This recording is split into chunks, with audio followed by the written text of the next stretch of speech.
नमस्कार, मी सुभाष कोकळे. आपण पाहताय TV6 मराठी न्यूज. पाहूया आजच्या ठळक घडामोडी.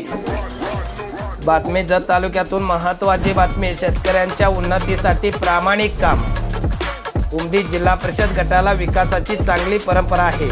ही परंपरा कायम पुढे नेण्यासाठी माजी आमदार माननीय विक्रमसिंह सावंत यांच्या नेतृत्वाखाली मतदारसंघात युवकांना रोजगार उपलब्ध करून देणे आणि शेतकऱ्यांना न्याय देणे यासाठी प्रामाणिकपणे काम करणार आहे, असे मत महाविकास आघाडीचे उमेदवार माननीय विठ्ठल सातपुते यांनी नागरिकांशी थेट संवाद साधत प्रचार गतिमान केला आहे.